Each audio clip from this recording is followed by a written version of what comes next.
I want to start with this message concerning guidance. Everybody say guidance. Guidance. You know, I don't know what will happen in our world without the guidance of the sovereign God. If there's no guidance, there will be chaos. If you remember, last month, I shared in the first Sunday about if you're wise, then you're not just only listening. You're not just only receiving the word, but rather you're going to apply that word. Because wisdom is an applied knowledge that people, after they understand what is being meant to them, or what God wants them, or what God wants us to do, then we're going to apply that. And once we apply that, kabalo kita how the wisdom blesses us, protected us, favored us. Let's go to Psalm chapter 25. Although I wanted to give you the assignment in the book of Proverbs chapter 1. But before sa Proverbs chapter 1, nakato kita na sa Psalms 25 verse 4 through 5. Show me your ways, according to David. Teach me your path, Lord.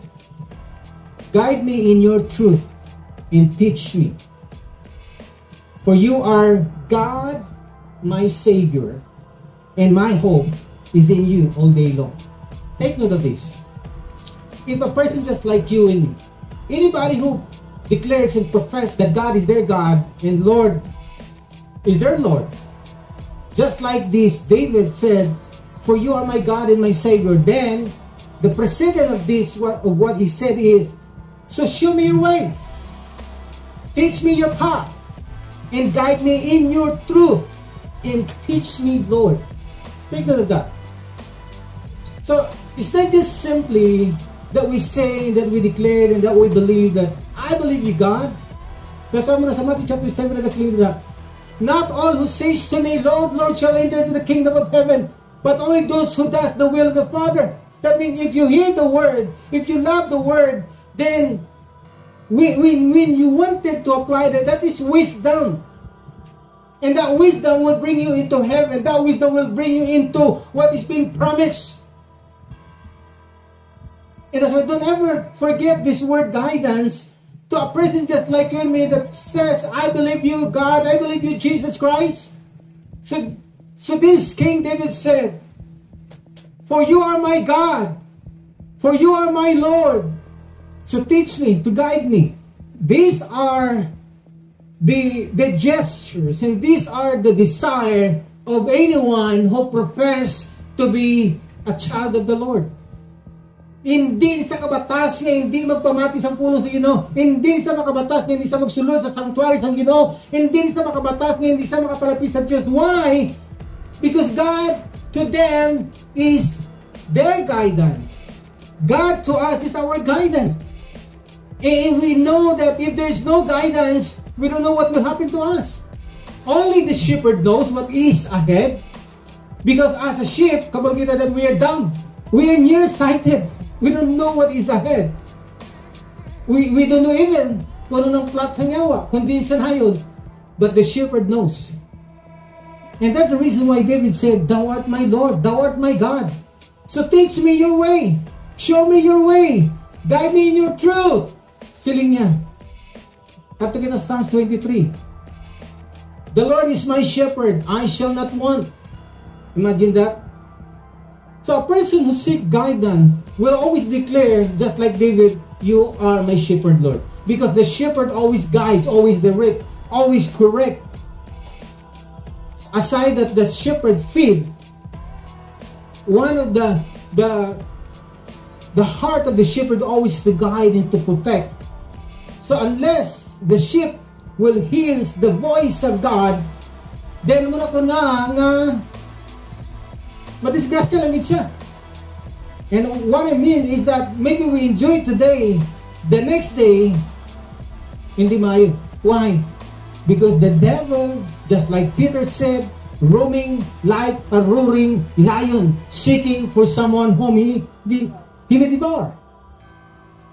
So he makes me to lie down in green pasture. It is God. It is the shepherd who lead us, who bring us into the place where we are safe. He leads me beside quiet waters.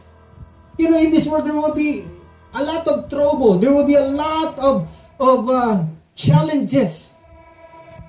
A place where it's noisome in terms of many things, where sometimes you have been confused. Kung diin ta, kung ano ta. If we don't have any direction, tanap lang kung kisa. And if we entertain anything and everything in this world, anything that are being thrown to you, anything that are being given to you, tanap lang. You will end up in a day where you are being confused. But until such time that you declare that He is your shepherd, then you can choose and prioritize only what is beneficial to you, not just only for today, but much more for tomorrow. And He leads me beside quiet waters. Mabiskan pa nga galinok pa nila sa palibot ta, may mga problema sa palibot ta, and there will be rumors of war.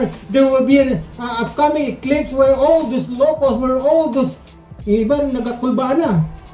Kay boss, may ginatawag na eclipse. Where according sila nila, they are always aligning that to what is being revealed or being prophesied in the book of Revelation. Kapag mag-eclipse na, maginuwa ng mga nagaklinlaing ng mga sapat-sapat o kung may mga tabo ng hindi aya-aya, something like that. But if you are a child of God and you are a sheep and you trusted the voice of God, then even those fearsome experiences and fearsome prediction, still you have that peace. You have that peace because it is God who guides you. It is God that gives you the truth. He guides me in the path of righteousness. If you have the guidance of God and we seek guidance of God, we will always live in righteousness. I mean, you know, despite that Jesus Christ offered His blood on the cross and that we are being declared as righteous before the Father without sense of guilt or shame, as in sin doesn't exist, but to live right in this mundane world is in accordance to the truth. Na kung ano yung mo na-discover, ano mo na ikabuhi mo. Hindi lang because we are abusing the blood of Jesus Christ na biskan magpakasala ko yan, you know, I am righteous before the Father. But it's very different to live right. As God gives you the direction, it's guidance.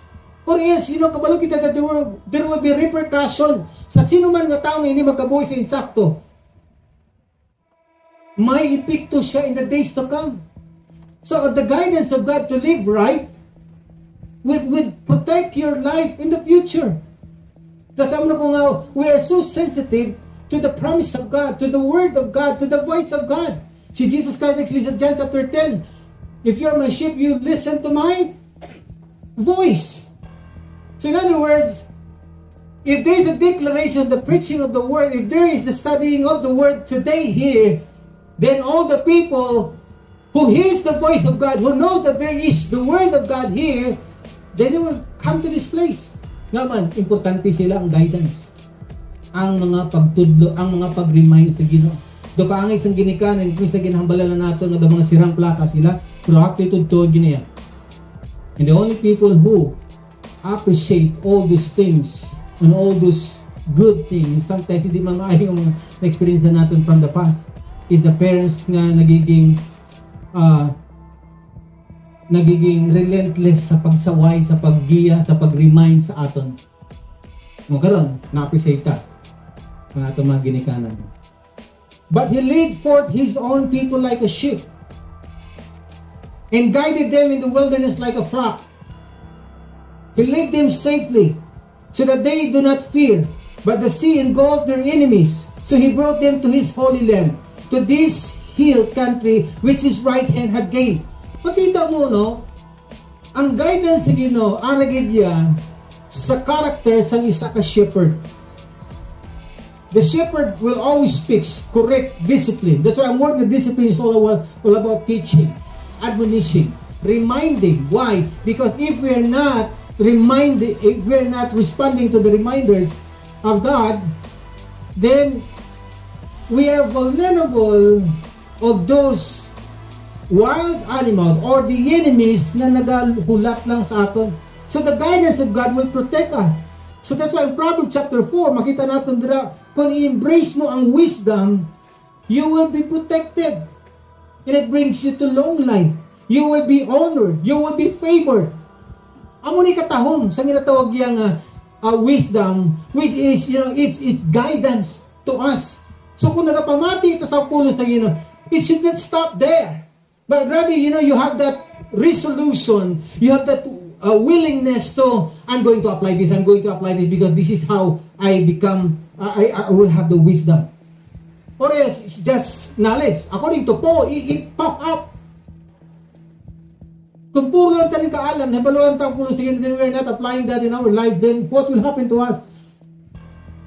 Magdako ang aton ulo actually, maging arrogante kita, we become considered because damo kita sa nabaluan. But when it comes to the thing that God wants us, what this reminder is all about, then malaglag kita. Now, understanding the what, the who, and the why concerning guidance will help us to understand this. Guidance is essential. It is essential, helps individuals recognize the value of seeking support and advice from trusted sources. To us, it is God. It is our shepherd. He is the trusted source of everything. So that our life will be navigated by His Word. To any life challenges, kaya ang pinaka-klaro sa atong kabuhi, amo nimo, we are always being challenged. Challenge sa health, challenge sa finances, challenge sa morality, challenge sa influence ng kalibutan. Just name it. Damo sa challenges na ginatubang naton. But the Word of God will help us navigate how we're going to respond, not in compromise of the lifestyle, but rather, even to live like a salt and to live like a light, showing ourselves as an example in deliverance, in speech, in words, in purity. Siling ni Paul dira sa kay Timothy. So, it navigates life challenges effectively, enrich their full potential. Mo rin gusto makita sa Ginoo sa aton nga malapot mo ang pinaka full potential that are not being disrupted by the influence of the world. Tanaw la, talking about disruption. Kung wala tayo pamati sa atong ginikanan, if you're not being so objective enough when it comes to nga nag-eskwela ka, nga nagtrabaho ka, then, ang na kung case at tungkol sa influensya sa kalibutan, temprano pala nagmiga-miga, nagmigo-migo na, huwag katapos sa pag-eskwela. That's how the future that are being disrupted. Huwag katapos sa pag-eskwela. I do not mean sa mga utod tao, sa atong diri nga wala katapos ang pag-eskwela, but that's the hardest learning and experiences na pwede natin maitudlo kag i-testify nga kamo dapat magseryoso sa pag-eskwela. Nga kamo nga nagatrabaho ay dapat magseryoso sa pagtrabaho. Nga kamo nga Kristiyano nga nagasiling galagad kamo kay Lord. Seryoso ang pag-alagad. When seeking guidance, people depend on a combination of expertise. And that God specializes of the things that are those we call impossible. Siya lang. That's why above all, damo man kita kung kisa sa ginasaligan, ginapalapitan when it comes to give us some direction, give us some advices, but God is above all. He is above all, and that's the reason why we put Him at the top of our priority, be it sa trabaho, sa negosyo, sa pag-eskwela, sa mga moral natong mga decision. It is God who is in the top priority because He knows how to deal with our challenges in life, and He knows what is best for our future. Tanda natin, sa kabuhay mo nga natin ginahimo mo, amo rin pirmi natin ginatubang, whether we do it sa maayo or sa malain, who influence us in terms of decision making, who influence us in terms of applying this goal, who influence us in terms of showing our behavior. There is someone, and there is maybe more than one who guides us, but wala and nothing can beat the sovereignty, the wisdom of God. That's why silinda ni King Solomon, in all you're getting, get understanding, for wisdom is the chiefest, the cardinal, the principal thing. Ano silinda ngaman? ginpamong ka sa Ginoo in a dream. Anong gusto mo? I will give it to you if we just try to fictionalize the story. But King Solomon never asked for anything. Ang gipangayon niya lang gid is, Lord, give me wisdom. Why? Because even wisdom can generate anything. Wisdom is a leverage where you can, magiging sensado ka sa kabuhi. It can be a leverage sa imong future pag may kaalam ka. Biskan wala ka kwarta, biskan wala ka pasang tanan, ang kaalam mo naghalin sa Ginoo will just bring you into honor, into prosperity, into success, into victory, into wellness, into health. Just name it, kung kailan mo hindi mabakas ang kwarta. Tanong lang kung isang grabing tao, baka-baka trabaho, baka-baka negosyo, baka-baka eskwela. At the end of the day, maybe naging successful sila. But all those saving and investment, wala gani kawampo. Igo mo lang ibayad sa health mo. Kulang pa. I mean, you need to have the wisdom of God. That should be your guidance. Ang wisdom sa Ginoo, it teaches you how to balance your life. So why guidance is very important? Guidance is like having a trusted GPS for life. The GPS siya. Di ba, uso na karon ang Tesla nga car? Kailan sino gahandong maka-Tesla? Di ba? Grabe ang technology karon sa tanan nga aspeto ng aton kabuhi. Nakakatakot, mga kapatid. Naman. Grabe. It's almost, it controls you. Tungod sang power sang AI, ang GPS ka, sakay ka sa salakyan. Hindi ka na kinanglan kung tamaran ka mag-uwit manibela. I-autopilot mo lang siya. Grabe na, it drives you kundi ano mo lang. I-type mo lang. Kung tamaran kapag mag-type, ano na lang, hambal mo na lang. Kung tamaran kapag maghambal, pinsara na lang. Actually, si Elon Musk may gusto sa ipatanom sa utok, sa ulo, para nga hindi ka na maghambal, hindi ka na mag-iyo, pinsaron mo na lang. It incorporates in your brain. Imagine that. Ang pulo sa Ginoo. Nga man, matalang kagid without GPS. Kaya nga man, we're just like in an uncharted world nga kinanglan mo sang compass, kinanglan mo sang GPS. O let's say, ang kalibutan na map out na sang Google Map. So, ang Google Map nagakinanglan sa sang GPS. Okay? Global Positioning System. Verse 7 of Proverbs chapter 1. The fear of the Lord is the beginning of knowledge. So if you respect, revere, have fear of God, then you start listening the word. Because by listening, you gain knowledge, but applying, you have wisdom. When people is not particular of learning, of studying, of listening the word of God, then they don't have fear of God. They don't have fear of God. They don't have reverence of God. Plastic, saling papaw na iya. Pag amuna, nga saling gasalit ko sa Ginoo, gatuo ko sa Ginoo, gatawad ko sa Ginoo. Pero ay gana mamati sa puluhan Diyos. What is that? If you have that fear of God, then what you're going to do is what? Listen to the word of God. But it never stops there.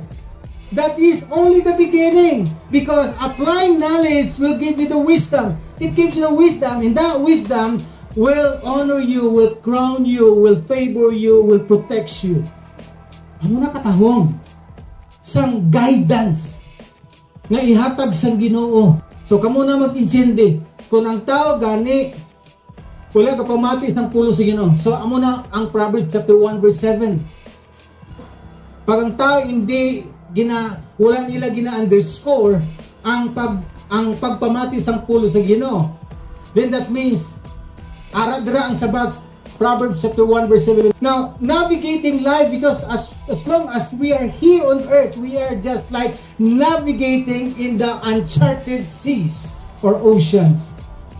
Kung wala ka navigational map, navigational chart, ambot lang kung di ta magkadto. 3 things: teachability, integrity, and discernment. Sa chapter 1, makita mo ning tatlo ka tatlo ka tinaga, 2 month importante, yun yung pagpalipatan.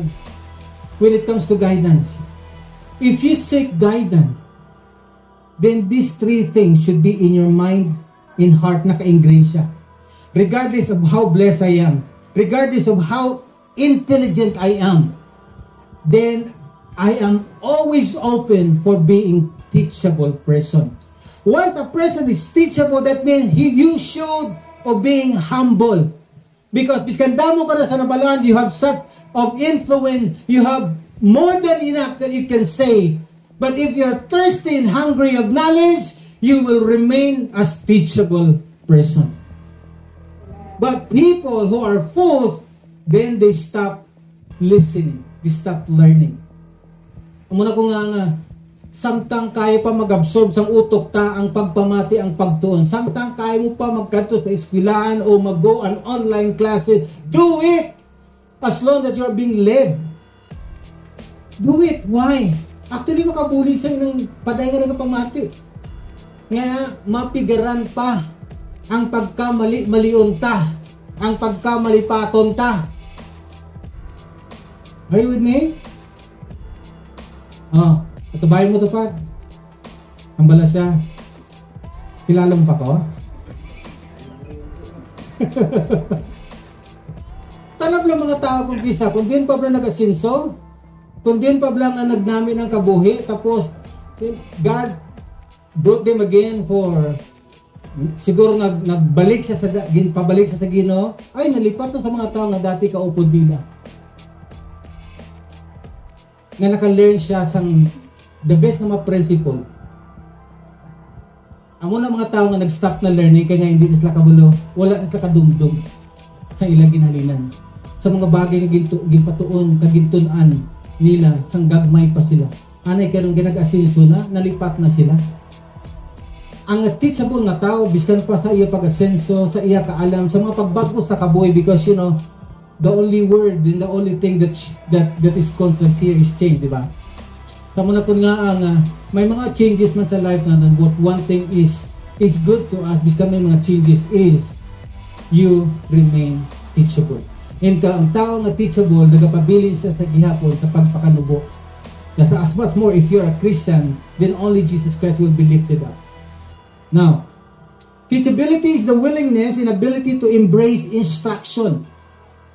Gina-instruction natin sa Ginoo. That's why, coming to the church, just like this, and listening to the Word of God, something like we are being taught, we are being trained, we are being reminded. Kung kabalo kita mamati, kag wala kita nagakumod, kag naga-receive kita sa gihapon, and still, ang pinaka nami with much joy, even sometimes if we are being rebuked, or sometimes we are being struck by our ego, yet you accepted that word, you are teachable. And that you showed it to God, that you are humble. Hindi mo kinahanglan i-humble nga, Lord, humble gibla ko, Lord. But of being a listener, despite nga, di ba kung kisa gidaw ginaakigan ta, no? Halimbawa, kung kisa ikaw, ginakigan ka sa iyong tita, ginakigan ka sa iyong mama, sa iyong mga papa, pero almost when it comes to profession, daw pariho na ka mo. Pero nakapamati ka pa Japon, kag nagahipos ka lang, kag wala ka basta-basta kasabat-sabat. Why? Because that is part ng imong pagkabuhi as a teachable person. Kaya nga man, ang mga taong ginhatag sa imo sa Ginoo, they are part of the extensions of the heart of God, of the hands of God, of the wisdom of God for you to be guided. Hindi na ko paghambali pa, tita, tito, pastor. Damo po ko sa nabalaan sa imo. Obsolete ka na. No! Whether he or she is from the past, and you are now in the present na natin, they are still part of the wisdom of God. That guidance sila para sa imo kag sa akon nga magpabilin ka nga teachable despite all sang imo kag sang aton nga nalabot sa kabuhi.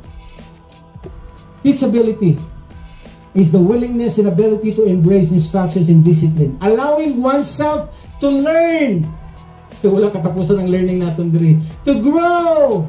Biskan mo yung tagagatubo sa aton yung height, basta importante when it comes to knowledge. Nag-grow kita. And adapt through guidance and feedback. Ang pinakasakit diri ko makabati na ta feedback. Diba? But if feedback is very constructive, wow, it actually blesses us to be more, pagbalik siya na, ang pagbabalik siya na, wow, mas tahong. Proverbs chapter 1 verse 5. Let the wise listen and add to their learning, and let the discerning get guidance. Ano silindra? Kung wise ta, gapamati, ka ginaduga mo sa imo nga nabaluan.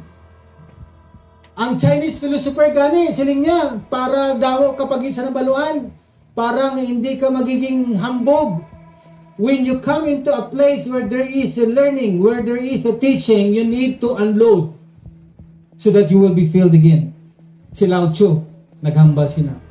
If you want to be filled, uncap, or let's say unload things that you have learned para mapunan kaliwat. Kay kung puno na, paano ka pa masudlan? Diba? Ang usually ko na bago ito magaling sa balay, we have some kind of prayer, Lord, I wanted to unload things that I have learned. And I want to be empty today because I wanted to be filled again. Let the wise listen and add to the learning, and let the discerning get guidance.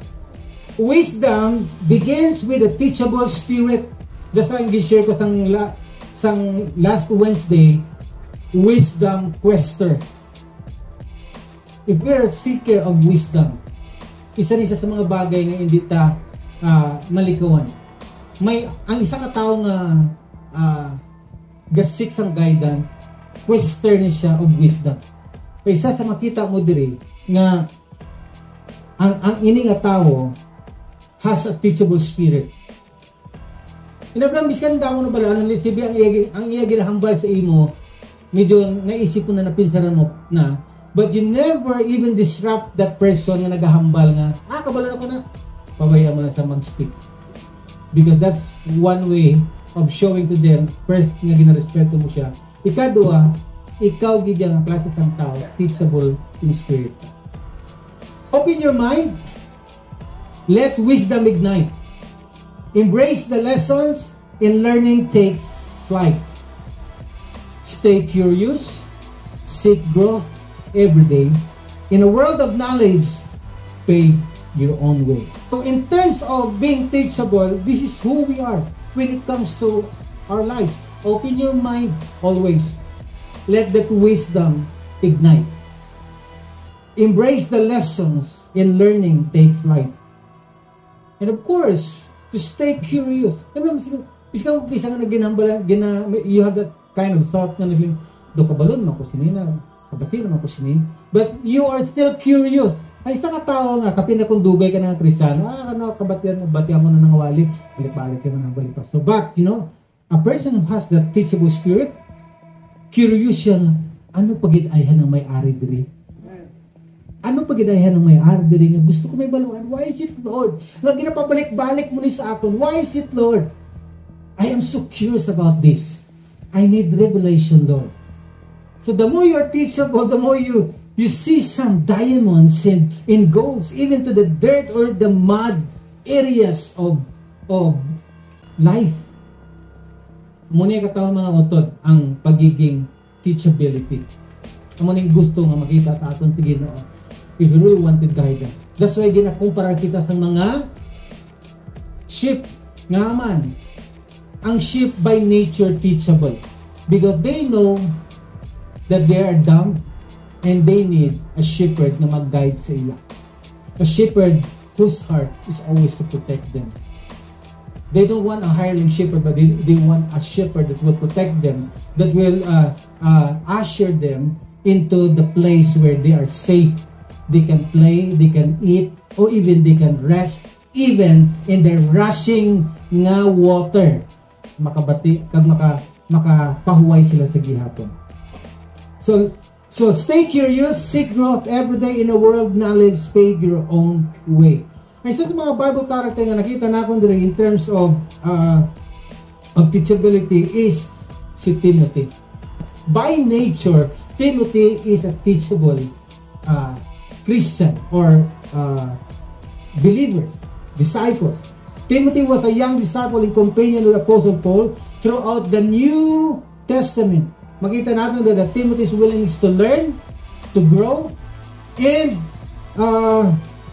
to learn to grow and to embrace instructions and discipline by way of the life of Paul. His willingness to learn, just like us, despite nga very complex ang imong time, ang imong kabuhi, ang imong mga responsibility, yet when it comes to the guidance of God, you cannot compromise being here, not because you are religious, but because you wanted to be trained, because you have the teachable spirit. Samo ni siya, listen to wise counsel and apply biblical teaching in his life and ministry, and serve as a model for all Christians to embrace instruction and discipline as a means of spiritual growth and maturity. That's why I'm not nga ang usually sa Christian fellowship, tuman ka importanteng pagpamati sa pulo sa Ginoo. Hindi siya basta lang yung ritual, but you know, this is an expository nga preaching, or let's say teaching at ginahimay-himay mo ang tagsa ka importante nga bagay para makuha naton mga precious gems where it helps you in your navigations of life. Kaya nagapanakayon kita sa kabuhi. The more we are being trained, the more we repent, the more we change. Ang unang katahong mga kauturan. 2 Timothy chapter 3 verse 14 to 15. Anong ginawa niya kay Timothy? But you must continue in the things which you have learned and been assured of, knowing from whom you have learned them. Verse 15. And that from childhood you have known the Holy Scriptures, which are able to make you wise for salvation through faith which is in Christ Jesus. So when it comes to teachability, ano ginawa niya sa kay Timothy? That we should follow as well. That when it comes to the Holy Scripture, that would able to make you wise for your salvation through faith which is in Christ Jesus. So the beautiful thing about learning is that no one can take it from you kung imo na napamatian. So you're going to embrace the light, a beacon so bright. Learn from teaching and faith, take flight. Listen to wisdom, let your spirit soar. Grow in grace and knowledge forevermore. Number 2, integrity. Choosing the path of righteousness. Integrity is the quality of choosing the path of righteousness and moral uprightness, consistently adhering to ethical principles and values in all actions and decisions. So the more ka nagatuon sa pulong sa Ginoo, the more na nag-build up sa imo ang kaimportansya sa ginatawag na morality sa pagkabuhi natin diri, moral uprightness. That's why if you profess to be a Christian in the workplace, in the marketplace, in the schools, then as life are being incorporated to what you are being declared, may ara ka ginatawag na moral authority. Kay tungod nga sa pagkabuhi mo sa kada adlaw and you desire for more, may ginatawag ka nga moral ascendancy. Kaysa kung wala na kita kapamati sa pulong sa Ginoo, kag we just take it for granted, may ginatawag siya nga decadence, ang pagpadalog, ang pag-us-us, ang ang pagkabuhi nga naglaway na ngaman, because hindi na priority ang pagpamati isang pulong sa Ginoo that gives you knowledge. The fear of God is the beginning of knowledge, and by applying it is wisdom. Now, Proverbs chapter 1 verse 10. My son, if sinful men entice you, do not give in to them. Paano mo ma-recognize ang isa ka mas linta makasasala nga tao nga ang pamangkot bala, ikaw hindi ka man makasasala, ako hindi ako makasasala? Well, tanda natin ako importante gani, we can identify people who are in this world and people who are with God nga love niya ang instruction sa Ginoo. Then you can identify kung ang iya ginabaligya sa imo ay kalaglagan, pag-compromise, ang immoralidad. That's sinful men. That is the typifications of a sinful man that tempting you to go astray from the guidance of God. So if you don't have any integrity in terms of your belief in God. Wala tayong integridad sa atong pagtudra kay Lord. Di ano mo matabo. Kung hagaron ka, dahil mo kaupod. Kung paimon ka, dahil mo kainom. Kung pakanon ka, dahil mo pakanon. Kung papungkuon ka, dahil mo man kapungko without even asking, without even researching in trying to test. Kung hindi makapahamak sa imo, kung may epekto bala sa future mo. Amo ni importanteng wisdom. You need to test the water. Hindi pwede sige na lang, sige, go. You test the water kung ano na siya. Testing the water, it doesn't mean mag-go ka sa temptation, but you are going to know something, to search something before you go in, you get in, something, kikabalo kaya, at stake the future ta. At stake the future ta. So, ang guidance ng Ginoo, which is, He is the shepherd to us, you are dependent on His Word. So, ang integridad mo, in terms of professing that you believe in God, is that you follow the principle of uprightness. Paano mo maibaluan nga upright ang ginahimo mo, righteous ang ginahimo mo, then have knowledge of the Word of God. Ari din pinaka, the best nga standard sang morality, dira mismo sa Biblia. Hindi ang morality according to the wants sang tao. Pero people invent, legislate a law for their own pleasure.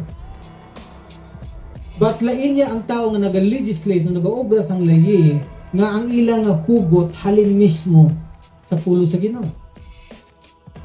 Muna yan, ang kaimportansya sina. True wisdom involves making choices aligned with God's principle, resisting temptation that lead away from righteousness. Tarap na, nahulog si Samson, hindi lang tungkol kay sa isa ka babae si Delilah. Oy, damo, to babae actually. I mean, more than one. Ato taning kaisa nga pagkahulog, amo tong time na mag-learn siya. Yung tao gani nga buang-buang, hindi mamati sa laygay sa ginikanan. Tandaan ta that, parents are just like a guidance from God. Pagpamati, ang aton mga abyan nga unconditionally tutuod bigya nga abyan mo nga mag-correct, magsabdong sa imong biskan sakit. Amo ning nami nga abyan.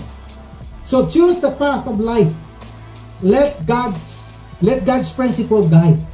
Resist the temptation, in righteousness abide. Amo nang aton nga target.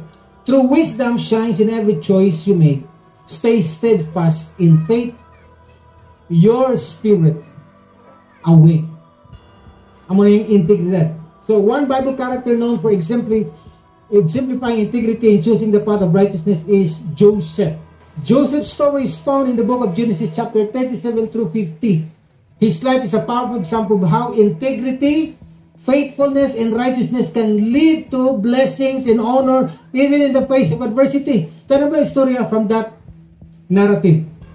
Una, tungod may favor sa iyang amay, gitagaan sa sang ginubras sa namin nga quote, nahisa ang mga utot. Nag-map out, nag-plot para nga ikalaglag. And after that, ginhulog, nag-ubra sang istorya nga ginlapa sang sang wild animal, ginpakita ang quote nga may blood stain. And then paglabay sa merchant, ginbaligya. Pag-abot dito, may ginbakal siya. Ginbaligya sa merchant, ang merchant nagbaligya dito, ginbakal. Kag dito sa nag-serve sa house of Potiphar. Pero ang pamangkot bala, sa grabe nga journey of suffering and struggles and betrayal nga may ara si Joseph, never he declined from the integrity, from the faithfulness, from the principle nga nakuha niya sa iya amay. Sa Diyos ang iya amay. Nga amo na naging basihan niya nga biskan pa sa pinaka-lowest setting sa iya kabuhi, he remained faithful. Biskan may mga gina-offer nga temptation na libre sa iya, he remained steadfast sa iya integridad. Kundi preso sa Japon ang outcome. Pero Sa grabe gali nga agwanta nga do matyaga mo do wala na sang katapusan nga struggle. Uy, maghulat ka, magbantay ka because at the end of the tunnel sa mo na struggle, may silver lining dira. Tanawa si Joseph. Nahulog sa bubong, nakuha, nabakal. Then ginbakaliwat, ginbaligya, ginbakal. Nagnami na tani ang pagkabuhay pero may pagtilaw na priso. Lagi pato-pato, na priso. Tapos, ginbuligin ito isa ka priso. Tapos, wala sana dumduman. Oh, nalamang. Okay? Ato balik, ito pa na yung wala sana dumduman ka pa sa iban. Wala sana dumduman. Pero sige lang! Hindi pa natatapos dyan. Ang pinaka-exciting part ng kabuhay natin, just like Joseph. The best gijagliya. Pag-guided ka by that integrity. Nginablang biska na nga, okay pa ning ginahimo. Kung sobra-sobra na magiging, pero why get? Biska na why get sa nagtimalo sa ginahimo sa iya mga utod. Biska na aral sa pinakatugatok sa iya tagumpay, never that he take revenge or something like plots sang revenge para hindi makatimalo sa iyang mga kauturan. Wala nga man, that is integrity. Ang pagsalig niya that everything that happens in his life are being orchestrated by God Himself. So ano man, kung isa tayo, hindi ka kay Chili sa imo kabuhi, nga natabo ni sa akon, sige lang! Sige lang! Nga natabo ni sa imo sitwasyon, sige lang! As long that you abide on that principle of that integrity, makita mo that God has the best plan sa imo kabuhi. Amen? So embrace the all, let wisdom flow. Seek the divine. Through knowledge you'll know. In reverence we find our way, pursuing wisdom every day. Amo na mga Kristiyano nga tudtod gidya. Gapamalandong pirmi. And then because of that, okay, because of that meditation and introspection, hindi maipagkala nga gapo sa Facebook o kung maka-exhort out from that, nagiging mensahe siya, nag-share na, something like, hindi. Amo na sa yung mga outcome sa mga tao yung the six ng wisdom. So God gave them the guidance. And that, biskan pa sa mga pagtilaw, they remain in integrity. The last, discernment. Listening to wisdom call. Discernment is the ability to listen to the call of wisdom when you are being called. Halimbawa, you have that knowledge already. Diba, Linda kanina, that the fear of God is the beginning of knowledge. Now, once you have that knowledge of God and what you're going to apply, from time to time, there's a call to apply that wisdom, that knowledge into wisdom. So, amo ni isang moment nang i-apply ko na ang ginhambal sa Ginoo, timing sa imo sitwasyon. As you pray to God about it, then there's a call of wisdom. So discernment is the ability to listen to the call of wisdom. Now is the time to apply that knowledge. Enabling one to make sound judgment. Kumbaga, you're able to discern sa pinaka tiny line, pinaka edge. You're able to discern and to know kung now is the time. The timing is the discernment. Amo na yung ang beauty of wisdom because it gives you the discernment. Ang guidance na ginutuman kay importante. Amo isa sa mga makita naton. You are able to discern kung ina nga tao para sa imo hindi. You are able to discern kung ina nga tao manluloko hindi. You are able to discern if ina nga tao is sent by God or from the devil. Are you with me? You cannot just simply being fooled by mere words. But having the guidance of God, it tells you there's a call of wisdom. And that's the discernment. Hindi pwede nga palagpat. That's why if you are a child of God, you are led by the Spirit of God. Hindi pwede nga, sino gibla sa ila Lord na tatlo? Si Aida, o si Lorna, o si Fe. Galibugi ko kada parehilo man sila. Si Fi, si Lorna, o si Aida. Or else you cannot do it in a trial and error. That's why you prioritize wisdom as the guidance of God. Okay? O kung magbuhat ni siya na. Palagpat balahaw. That's why pinatudlang kita mag-pray. Discernment is the ability to listen to the call of wisdom, enabling one to make sound judgment, differentiate between right and wrong, and perceive the deeper truth or implications in various situations. So, ang Bible character known for the discernment, of course, si King Solomon. Nadumdaman niyo itong si King Solomon nga isa sa mga pinaka-encounter niya na may gindala nga bata, tapos gilibiyon ang nanay, tapos may nag-contest nga ako na bata kay galibog si King Solomon kanong dapat niyang himuon. Sino gid lang tutuod ni Eloy? Amo na, may mga crucial moment we don't know what to do. But there's a call of wisdom. Sa sinang moment, God will give you an act. How you're going to decide. Okay, so since confused siya, kag doon nakita niya daw, para yung nag-effort, nga nag-claim na, ako na bata, no, ako na bata. Okay, so King Solomon tests the water. He showed an acid test. He gave an acid test. Ano yung giniwo? Sige, tungaon ta na lang. Tungaon ta na lang ang bata. Ang kapiyak imo, para at least fair. Ano sila sa ilong? Tutod ni ilong. Ihatag na lang. Something like, ikaw ginang tutod ni ilong. Ngaman. Because you are willing to sacrifice para lang get mas-save ang mga bata. Biskan parang imo ginang siya. So something like, there's a call of discernment sa mga panahon na you don't know what to do. But as you come into the help of God, Lord, thank you for your wisdom. Thank you for your guidance. What is happening right now and what I'm going to do for this confusing nga mga decision ko, that God will give you the call for discernment. And then kahapos sa imo mag-decide na biskan pa kakulbaan sang imo decision making. Naman, because you can rely already on the integrity of the promise of God by way of your of the conviction. So, Proverbs chapter 1 verse 23, repent at my rebuke, then I will pour out my thoughts to you. I will make known to you my teaching. So, until sa stand that we humble ourselves and we change our lifestyle in doing so in terms of how we are going to decide.